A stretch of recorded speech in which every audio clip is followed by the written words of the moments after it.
Tengo el honor de estar aquí presente en la ceremonia de graduación de una de las universidades más prestigiosas del mundo. A decir verdad, esto es lo más cerca que jamás he estado de una graduación universitaria. Hoy deseo contarles 3 relatos acerca de mi vida. Eso es todo, nada del otro mundo, simplemente 3 historias. El primer relato versa sobre conectar los puntos. Abandoné la Universidad de Reed después de los primeros 6 meses, pero luego permanecí vagando por allí como oyente otros 18 meses aproximadamente hasta que decidí dejarla por completo. Así que, ¿por qué la dejé? Todo comenzó antes de que yo naciera. Mi madre era una joven estudiante y soltera, así que decidió darme en adopción. Creía enérgicamente que debía ser adoptado por graduados universitarios, de modo que todo se organizó para que al nacer fuese adoptado por un abogado y su esposa. Solo que cuando nací, ellos decidieron en el último momento que lo que ellos deseaban era una niña. Así que mis futuros padres estaban en una lista de espera y recibieron una llamada en mitad de la noche que decía: «Tenemos un niño no esperado. ¿Lo quieren?». «Por supuesto», dijeron. Mi madre biológica averiguó más tarde que mi madre adoptiva nunca se había graduado de la universidad y mi padre ni tan siquiera había terminado el bachillerato, así que se negó a firmar los papeles de adopción. Más tarde aceptó cuando mis padres le prometieron que algún día yo iría a la universidad. Y 17 años más tarde fui a la universidad, pero ingenuamente elegí una universidad que era casi tan cara como Stanford, y todos los ahorros de mis padres de clase trabajadora se estaban destinando a mi matrícula. Después de 6 meses, no le encontraba sentido alguno.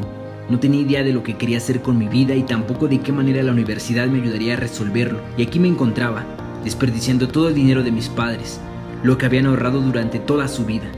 Así que decidí abandonar los estudios y confiar en que las cosas terminarían saliendo bien. Era algo que me asustaba, pero en retrospectiva fue una de las mejores decisiones que nunca he tomado. En el momento en el que abandoné la universidad, podía dejar de asistir a las clases que no me interesaban y a participar como oyente de aquellas que me parecían más interesantes. No todo fue romántico. No tenía un dormitorio, así que tenía que dormir en el suelo de las habitaciones de mis amigos.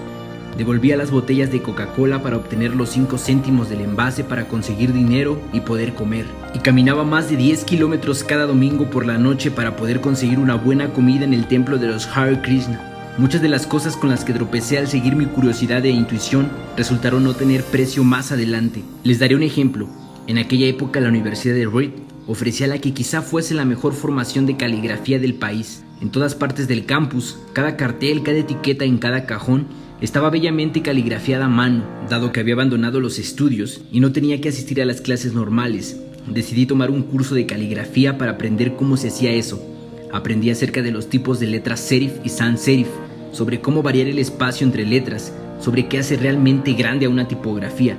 Era hermoso, histórico, artísticamente sutil, de modo que la ciencia no lo puede entender, pero yo lo entendí y lo encontré fascinante.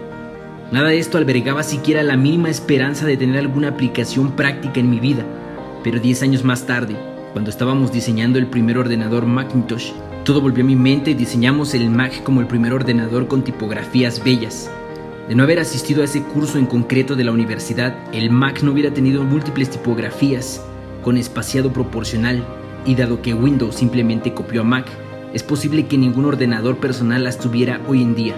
De haber continuado mis estudios universitarios, no hubiera asistido a ese curso de caligrafía y los ordenadores personales no tendrían la maravillosa tipografía que poseen. Por supuesto que era imposible conectar los puntos mirando hacia el futuro cuando estaba en clase, pero fue muy claro al mirar hacia atrás 10 años más tarde. Nuevamente, no se pueden conectar los puntos hacia adelante, solo puedes hacerlo mirando hacia atrás. Así que tienes que confiar en que los puntos se conectarán de alguna manera en el futuro. Tienes que confiar en algo, tu instinto, el destino, la vida, el karma, lo que sea, porque creer que los puntos se unirán te dará confianza de seguir tu corazón. Esta forma de actuar nunca me ha traicionado y ha marcado la diferencia en mi vida. Mi segundo relato es acerca del amor y la pérdida. Tuve suerte. Woz y yo comenzamos con Apple en el garage de mis padres cuando yo tenía 20 años. Trabajamos duro y en 10 años Apple creció de ser una empresa compuesta por nosotros dos a una empresa valorada en más de $2 millones y más de 4,000 empleados. Habíamos lanzado nuestra creación más refinada, el Macintosh, un año antes y yo acababa de cumplir 30. Y me despidieron. ¿Cómo te pueden echar de la empresa que tú has creado? Bueno, a medida que Apple crecía, contratamos a alguien que yo pensaba que estaba muy capacitado para dirigir la compañía junto a mí. Y durante el primer año las cosas fueron más o menos bien.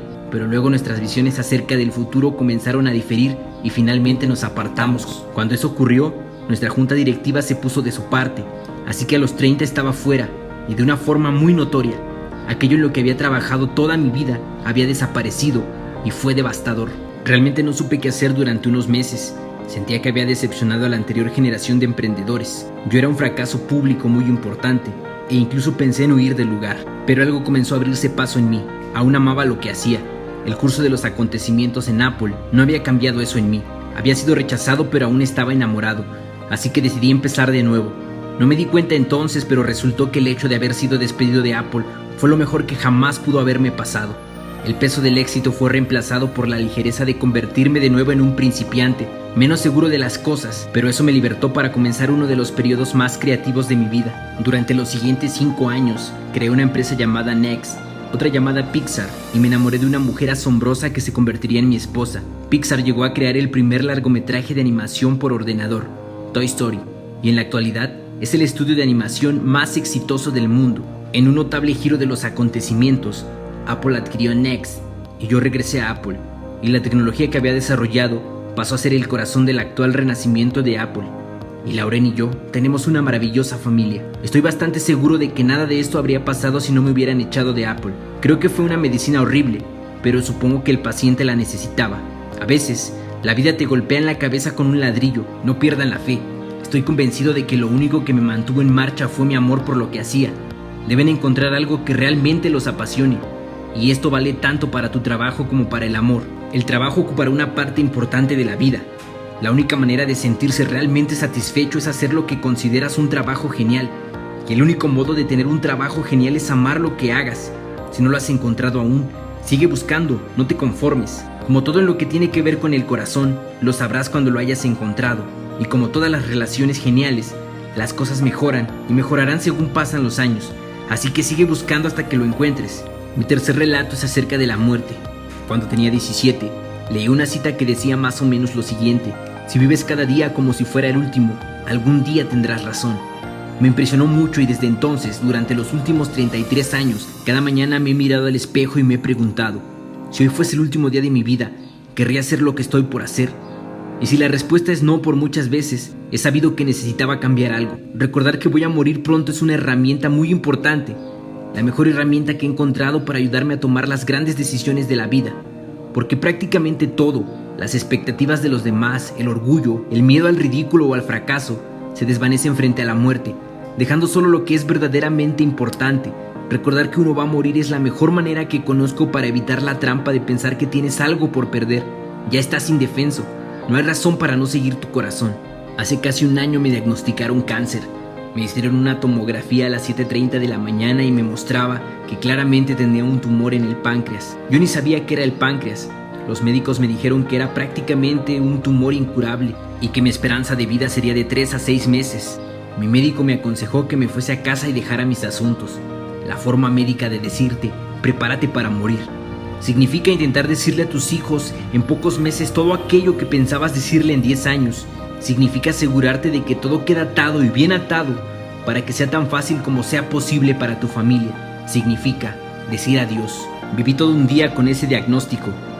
A última hora me hicieron una biopsia, en la que me introdujeron un endoscopio por la garganta a través del estómago. Con una aguja pincharon mi páncreas y obtuvieron algunas células del tumor. Yo estaba sedado, pero mi esposa, que estaba allí, me dijo que cuando los doctores vieron las células a través del microscopio, comenzaron a llorar porque resultó que era una forma muy rara de cáncer pancreático que se puede curar mediante una cirugía. Me operaron y ahora estoy bien, y es lo más cerca que he estado de la muerte, y espero que sea lo más cerca que me encuentre durante muchas décadas. Habiendo pasado por ello, les puedo decir esto con más certeza que cuando la muerte era un concepto útil y puramente intelectual. Nadie quiere morir. Ni siquiera la gente que quiere ir al cielo quiere morir para llegar allí. Y sin embargo, la muerte es el destino que todos compartimos. Nadie ha escapado de ella, y así es como tiene que ser, porque la muerte es probablemente el mejor invento de la vida. Es el agente de cambio. Retira lo viejo para hacer sitio a lo nuevo. Ahora mismo ustedes son lo nuevo, pero en poco tiempo, de forma gradual, se irán convirtiendo en lo viejo y serán apartados. Lamento ser tan dramático, pero es realmente cierto. Tu tiempo es ilimitado, así que no lo malgastes viviendo la vida de otro. No te dejes atrapar por el dogma que implica vivir según los resultados del pensamiento de otros. No dejes que el ruido de las opiniones de los demás ahogue tu propia voz interior. Y lo que es más importante, ten el coraje de seguir a tu corazón y tu intuición. De algún modo, él ya sabe lo que realmente quieres llegar a ser. Todo lo demás es secundario. Cuando era joven, había una publicación asombrosa llamada El Catálogo de toda la Tierra, una de las Biblias de mi generación. La había creado un sujeto llamado Stewart Brand, quien la trajo a la vida con un toque muy poético. Esto sucedía en los últimos años de los 60, antes de que los ordenadores personales y la autoedición existieran. Así que todo se llevaba a cabo con máquinas de escribir, tijeras y cámaras. Era como Google con tapas de cartulina. Era idealista y rebosaba de herramientas claras y grandes ideas. Stewart y su equipo publicaron varios números y cuando llegó su momento, sacaron un último número. Fue a mediados de los 70 y yo tenía su edad. En la contraportada de su último número había una fotografía de una carretera rural a primera hora de la mañana. El tipo de camino que podrías encontrar si fueses un aventurero haciendo autostop. Debajo de ella aparecían las siguientes palabras: sigue hambriento, sigue alocado. Era su último mensaje de despedida. Sigue hambriento, sigue alocado. Y siempre he deseado eso para mí.